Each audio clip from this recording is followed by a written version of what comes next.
आप सभी को जय मसीह की बाइबल स्टोरी यूट्यूब चैनल पे आप सभी का स्वागत है।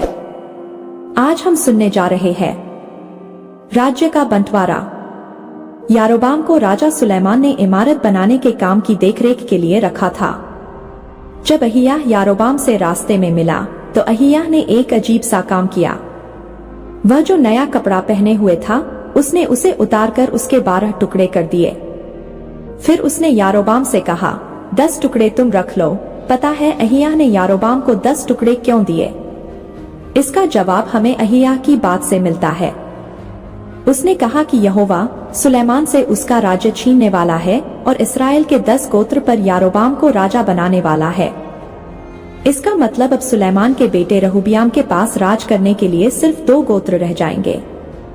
जब सुलेमान को पता चला कि अहिय्याह ने यारोबाम से क्या कहा तो वह झुंझला उठा। उसने यारोबाम को जान से मारने की कोशिश की, पर यारोबाम मिस्र भाग गया। कुछ समय बाद सुलेमान की मौत हो गई। उसने इस्राएल पर 40 साल तक राज किया। उसकी मौत के बाद उसके बेटे रहूबियाम को राजा बनाया गया।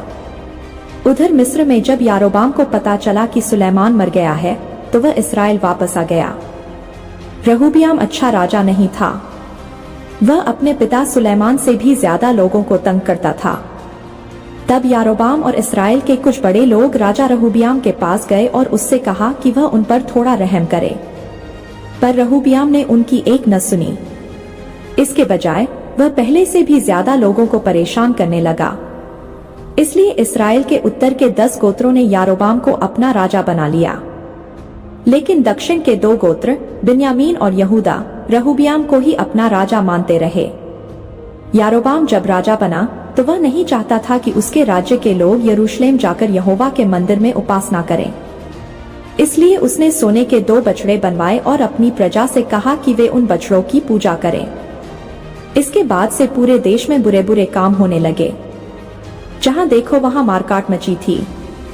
इस्राएल के 2 गोत्र वाले राज्य के लोग भी सुखचैन से नहीं जी रहे थे।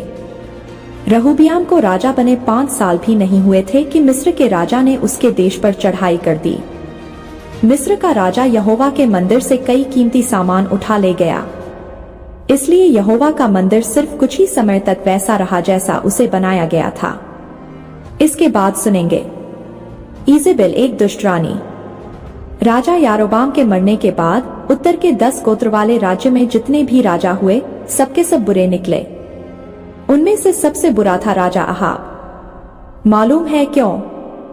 इसकी सबसे बड़ी वजह थी उसकी बीवी ईजेबेल। ईजेबेल इस्राएल जाति की नहीं थी। वह सीदोन के राजा की बेटी थी। वह बाल नाम के झूठे देवता की पूजा करती थी। उसकी देखा देखी अहाब और कई इस्राएली भी बाल देवता की पूजा करने लगे। ईजेबेल यहोवा से नफरत करती थी। उसने यहोवा के कई नबियों को मरवा डाला। इसलिए बाकी नबियों को अपनी जान बचाने के लिए गुफाओं में छिपना पड़ा। ईजेबेल को अगर कोई चीज पसंद आ जाती थी तो उसे पाने के लिए वह कुछ भी कर सकती थी, यहाँ तक कि किसी की जान भी ले सकती थी। एक दिन उसने देखा कि उसका पति राजा अहाब मुंह लटकाए बैठा है। ईजेबेल ने उससे पूछा, क्या बात है, आज आप इतने उदास क्यों हैं? अहाब ने कहा, मैं नाबोत का खेत खरीदना चाहता था, पर उसने मुझे खेत बेचने से इनकार कर दिया। ईजेबेल ने उससे कहा, आप चिंता क्यों करते हैं? मैं आपको वह खेत दिलाऊंगी। तब ईजेबेल ने उस शहर के कुछ बड़े लोगों को चिट्ठी लिखी जहां नाबोत रहता था। चिट्ठी में उसने लिखा, कुछ निकम्मे लोगों को इकट्ठा करो और उन्हें नाबोत के बारे में यह झूठ बोलने के लिए कहो कि नाबोत ने परमेश्वर और राजा की बुराई की है। फिर नाबोत को शहर के बाहर ले जाकर पत्थर मार मार कर खत्म कर देना। नाबोत के साथ ऐसा ही किया गया। जब ईजेबेल को पता चला कि नाबोत को मार डाला गया है तो उसने अहाब से कहा, आपके रास्ते का कांटा हट गया है। अब नाबोत के खेत के मालिक आप हैं। कुछ समय बाद यहोवा ने ईजेबेल को सजा देने के लिए येहू नाम के आदमी को भेजा। जब ईजेबेल को खबर मिली कि येहू आ रहा है तो वह खूब सज धज कर तैयार हो गई। जब येहू आया और उसने ईजेबेल को ऊपर खिड़की में बैठे देखा तो उसने महल के आदमियों से कहा, उसे नीचे फेंक दो। उन्होंने इजेबेल को नीचे फेंक दिया और वह गिरकर मर गई। इस तरह दुष्ट रानी इजेबेल का किस्सा खत्म हो गया। इसके बाद सुनेंगे, यहोशापात ने यहोवा पर भरोसा रखा। यह तब की बात है जब यहोशापात इस्राएल के 2 गोत्र वाले राज्य का राजा था। उस समय उत्तर के 10 गोत्र वाले राज्य का राजा अहाब था, जिसकी रानी इजेबेल थी। यहोशापात एक अच्छा राजा था। उसका पिता आसा भी अच्छा राजा था। इसलिए दक्षिण के 2 गोत्र वाले राज्य के लोग कई सालों तक खुशी से रहे। लेकिन फिर एक दिन यहोशापात को उसके नौकरों ने बताया, सेईर के पहाड़ी देश और मोआब और अम्मोन देशों से एक बहुत बड़ी सेना हम पर हमला करने आ रही है। यह खबर मिलते ही लोग डर के मारे थर-थर कांपने लगे। कई इस्राएली यरूशलेम में यहोवा से मदद मांगने के लिए इकट्ठा हुए। वे सब राजा के साथ यहोवा के मंदिर में गए। वहां यहोशापात ने यहोवा से प्रार्थना की, हे हमारे परमेश्वर यहोवा, हमारी समझ में नहीं आ रहा है कि हम क्या करें। इस बड़ी सेना के आगे तो हम कुछ भी नहीं। इसलिए हे यहोवा, हमारी मदद कर। यहोवा ने उनकी प्रार्थना सुनी। उसने अपने एक सेवक से लोगों को यह बताने के लिए कहा, यह लड़ाई तुम्हारी नहीं, परमेश्वर की है। इसलिए तुम्हें लड़ने की जरूरत नहीं पड़ेगी। बस खड़े रहो और देखो कि यहोवा तुम्हें कैसे बचाएगा।